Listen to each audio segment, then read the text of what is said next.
sí tiene que haber un margen de credibilidad entre nosotros, porque somos hermanos, hijos de un mismo Padre, y no podemos vivir entre nosotros teniéndonos dudas de todo. Tiene que haber un margen de credibilidad de que vivimos entre gente honesta. ¿Sí? ¿Sí? ¿Usted cree que la gente es capaz de honestidad? ¿Cree que la gente es capaz de bondad? ¿Cree que la gente es capaz de convivir en paz? Por eso puedo decirle yo a la gente, yo creo en ti, que es capaz de lograr sus metas. Las madres pueden decirle a sus hijos, yo creo en ti, hijo mío. Decirle yo creo en ti para decirle sencillamente, yo creo que eres capaz de salir adelante, de cumplir tus metas, de graduarte, de ser un hombre de bien. Pero es muy distinto a cuando yo se lo digo a Dios. Es muy diferente. Es muy distinto. Puede tener una referencia en Jeremías 17, 5, 6. Es una referencia. Jeremías 17, del 5 al 6. En el Salmo 40, como cuando dice en la Biblia, maldito el hombre que confía en el hombre, por ejemplo. Salmo 45 y Salmo 146, del 3 al 4. Son dos maneras distintas de creer.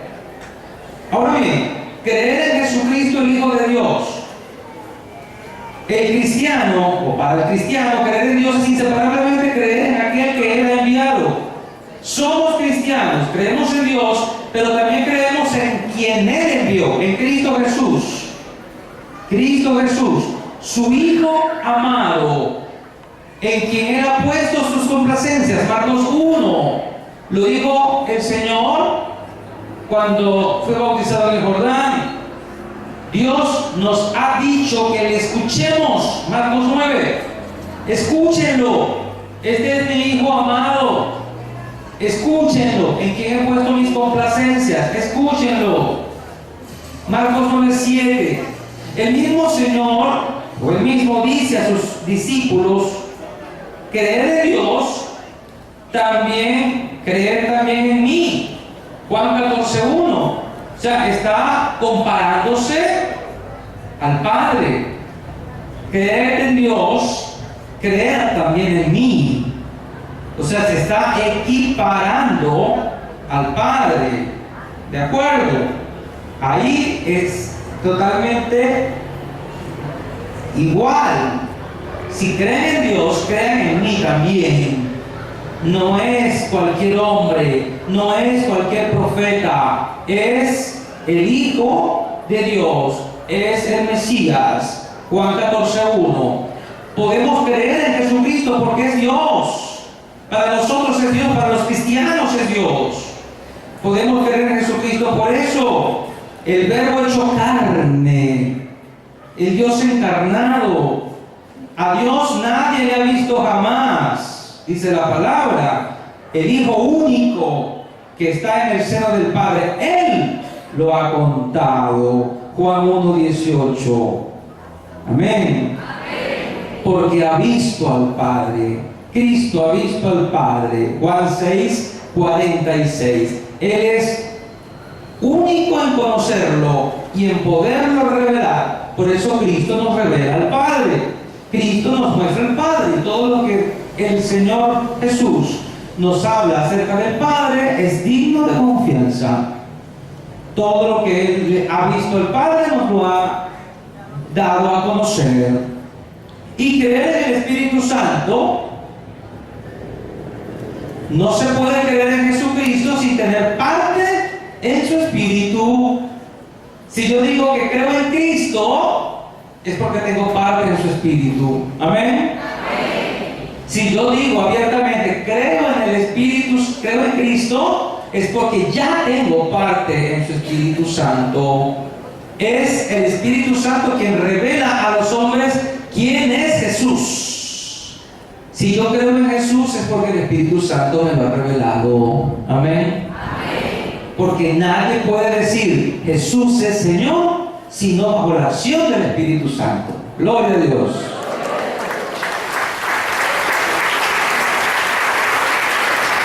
Nadie puede decir Jesús es Señor. Digan todos, Jesús es Señor. Eso se nos inspiró el Espíritu Santo. Si no, nadie podría decirlo. Jesús es Señor. Eso está en 1 Corintios 12:3. 1 Corintios 12:3. El Espíritu todo lo sondea hasta las profundidades de Dios. Hasta allá llega. Nadie conoce lo íntimo de Dios sino el Espíritu de Dios. 1 Corintios 2, del 10 al 11. Solo Dios conoce a Dios enteramente. Qué bello. Solo Dios conoce a Dios enteramente. Por eso, hermano, cuando alguien tiene dudas de la fe, que eso puede pasarle a cualquier persona, digámosle, solo Dios conoce a Dios enteramente. Nuestra pequeña capacidad cerebral no puede conocer a Dios enteramente porque es muy pequeña. Dios no cabe en el universo y uno pretende conocer a Dios enteramente. Solamente la fe nos da un pequeño atisbo de quién es Dios y de cómo es Él. Nosotros creemos en el Espíritu Santo porque es Dios. La iglesia no cesa de confesar su fe en un solo Dios, Padre, Hijo y Espíritu Santo. Amén. Amén. Gloria al Padre, al Hijo y al Espíritu Santo. Hoy siempre, por los siglos de los siglos. Amén. Basándonos en esta fe trinitaria, de que creemos en un solo Dios, creemos en su Hijo Jesucristo, el enviado, el Verbo hecho carne, y que creemos en el Espíritu Santo que nos revela a su Hijo, podemos nosotros ahora entrar en este milagro maravilloso que quiero compartir con ustedes. Es un milagro doble, un milagro que la liturgia nos ha presentado muchas veces y que a mí me parece un milagro que tiene mucho que enseñarnos a nosotros. Lo encontramos en San Lucas, en el Evangelio de San Lucas, en el capítulo 8, en el versículo 40. A partir del versículo 40, a partir de ese versículo de ahí podemos nosotros empezar a leer y leer y leer hasta llegar prácticamente hasta el capítulo 9. Capítulo 8, a partir del versículo 40, hasta que me digan, ya Padre, llegó su tiempo. Pero vamos a empezar. Todavía aún nos queda una plática pendiente. La Biblia me dice, a partir del versículo 40, capítulo 8 de San Lucas, cuando Jesús regresó al otro lado del lago, la gente lo recibió con alegría porque todos lo estaban esperando. En esto llegó uno llamado Jairo, que era jefe de la sinagoga. Este hombre se postró a los pies de Jesús y le rogó que fuera a su casa porque tenía una sola hija de unos 12 años que estaba a punto de morir. Fíjense ustedes, hasta ahí ya hay una enseñanza importante. A Jesús lo estaba esperando mucha gente, más de la que está aquí, muchísima más de la que está aquí, muchísima, muchísima. Y denota el Evangelio de Lucas que estaba uno, lo pone como uno más de tantos que estaban esperándolo. Allí estaba uno llamado Jairo. Pero luego dice quién es el tal llamado Jairo. No era del todo uno, sino que era nada más ni nada menos que el jefe de la sinagoga. Hermanos, este hombre, Jairo, marca una pauta importante en lo que iba a ocurrir después, porque no era un hombre cualquiera del pueblo, tenía un puesto importante y por lo tanto quizá tenía también mucha soberbia en su corazón. Sin embargo, tenía algo mucho más pendiente, algo mucho más urgente en su corazón. Tenía una sola hija. ¿Cuántas hijas tenía Jairo? Una sola hija. Y a esta muchacha, ¿qué le pasaba? ¿Qué le pasaba a esta muchacha? Estaba enferma, y enferma de muerte. Estaba enferma.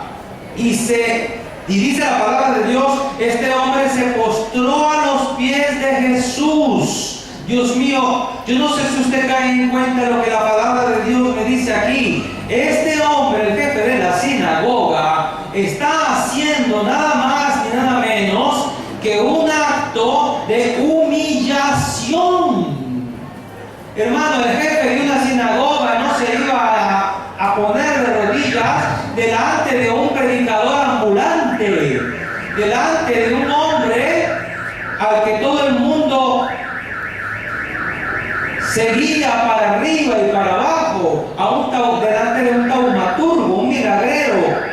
Este hombre no se iba a poner delante de un cualquiera. En el corazón de Jairo estaba ocurriendo algo importante. En el corazón de este hombre, jefe de la sinagoga, un hombre instruido en las Escrituras, un hombre que sabía del Antiguo Testamento, un hombre que conocía de las profecías. En el corazón de este hombre, Dios estaba actuando de tal manera que estaba reconociendo los signos de la mesianidad de Jesucristo. Y por eso, sin duda alguna, este hombre llega y se postra a los pies de Jesús.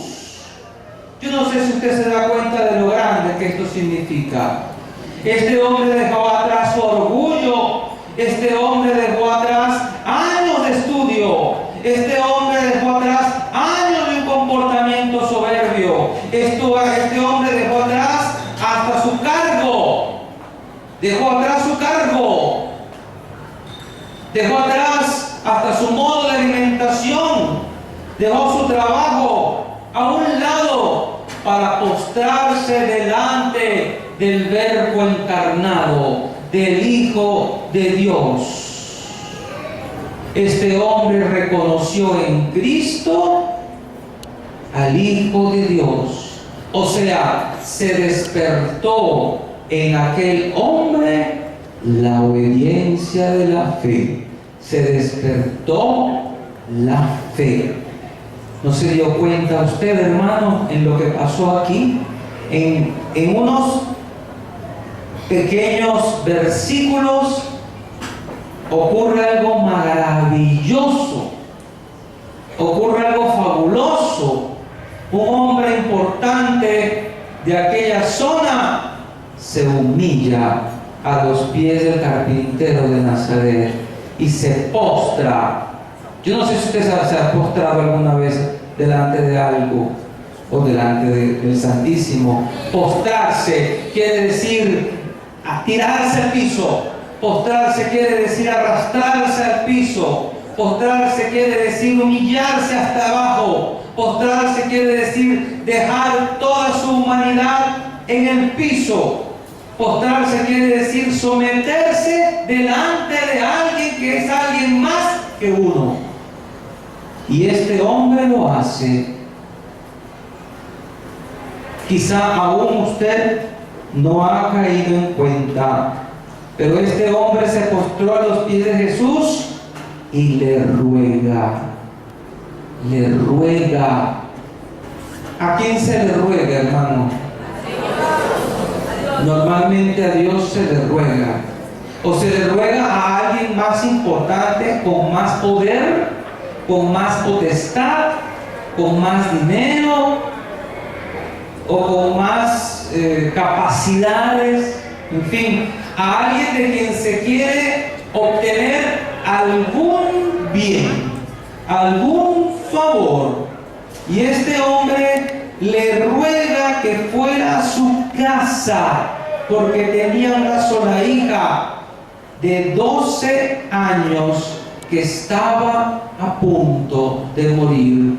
Ustedes son padres aquí. ¿Cuántas madres y padres hay acá en esta asamblea? Prácticamente todos. Prácticamente todos. Padres y madres, casi todos. ¿Qué no haría usted por salvar a una hija suya que estuviera muriendo? ¿A quién no se humillaría usted para salvar a una hija suya que estuviera muriendo? Y mucho más es hija única. ¿Qué no haría usted? ¿Qué no haría? ¿Qué no haría? Sobre todo si sabe que no hay ninguna otra posibilidad. No hay otra cura. El único que podía hacerlo era este hombrecito, a quien llamaban el carpintero de Nazaret, a quien llamaban Jesús, a quien llamaban Jesús. Él era la única y quizá la última posibilidad que este hombre tenía. A lo mejor no dice nada la Sagrada Escritura, pero quizá por la influencia que este hombre tenía, ya la habían llevado a algunos cuantos médicos y nada podían hacer por ella. Fue entonces cuando Jairo decide dejar atrás toda su soberbia. Triunfa entonces, hermano, el amor. Triunfa el amor y decide ir a buscar al hombre de Galilea que está pasando por allí. Y en medio de la multitud se confunde con uno más. Y por eso el relato comienza diciendo que llegó uno llamado Jairo, porque no le importó su título, no le importó su renombre, solo le importó encontrarse con el hombre de Galilea, con Jesús de Nazaret. ¿Y a ti cuánto te importa encontrarte con Él? Dejando a un lado tu soberbia, tu vanidad, tu título, dejando a un lado todo aquello quizá por lo que has luchado y peleado toda tu vida con tal de obtener ahora un favor más grande. Muchas veces, o quizá alguna vez en tu vida, puede que te toque esa posibilidad, tener que decir: ahora tengo que renunciar a todo esto porque necesito conseguir esto. Necesito conseguir la salud de mi hija, o la salud de mi hijo, o la salud de mi padre, o la salud de mi madre. Porque tenía una sola hija, dice la palabra, de unos 12 años, que estaba a punto de morir. Y me llama la atención profundamente que mientras Jesús iba, porque Jesús atendió de inmediato la solicitud de aquel hombre que tuvo fe, y se aplica lo de 2 de Timoteo 1:12. Yo sé en quién tengo puesta mi fe. Este hombre parecía saber en quién estaba poniendo su fe. Y Jesús va con él. Decide ir con Jairo. Se sentía apretujado por la multitud que lo seguía. Imagínense ustedes la cantidad de gente que iba con Jesús. Todo el mundo apretujándolo de un lado al otro. Y entre la gente había una mujer que desde hacía 12 años estaba enferma, dice la palabra, con derrames de sangre, y que había gastado en médicos todo lo que tenía sin que ninguno la hubiera podido sanar. ¡Caramba! La palabra de Dios me está presentando aquí otro episodio que se está desarrollando simultáneamente con el otro. Y me parece muchísima casualidad, si es que se le puede llamar así, que esta mujer, una mujer del pueblo, apretuja a Jesús allí también, se va detrás de él, porque aquella mujer también está enferma. ¿Cuántos enfermos no habrían allí detrás de Jesús? En una época en que no había hospitales, ni había medicinas como ahora, ni se atendía a la gente de la manera como ahora se atiende. Y esta mujer va, y por lo que se ve, por lo menos era una mujer rica. Era una mujer rica, una mujer de buena familia, una mujer de recursos, una mujer que tuvo con qué remediar sus males y buscó todas las formas de remedios, y quizás fue a lugares bien lejanos a buscar médicos famosos, lugares de sanación famosos, lugares de curación, pero no encontró nada. Seguía enferma, seguía con sus derrames de sangre y no paraban. Por lo que allí dice, quizá esa mujer estaba muy delgada, tenía una anemia terrible, poca sangre, estaba muy pálida, con muy pocas fuerzas, porque si tenía derrames constantes, imagínense ustedes la hemoglobina como la tenía, ¿no? Tenía problemas de hemoglobina, muy débil y avergonzada, andar todo el tiempo manchando y manchando y manchando. Y quizá era muy posible que anduviera con algunas, qué sé yo, criadas que la acompañaran, porque si estaba con derrames y era débil, quizá no andaba sola. No dice nada la palabra, pero son suposiciones que uno puede hacerse, porque si era rica y se había gastado toda su fortuna, por lo menos algo le quedó como para que un par de criadas o amigas de ella le quedaran para andar y sosteniéndola con una anemia terrible a aquella mujer que no encontró en ningún otro lugar ninguna cura a su enfermedad, hasta que oyó hablar del hombre de Nazaret que pasaba por allí,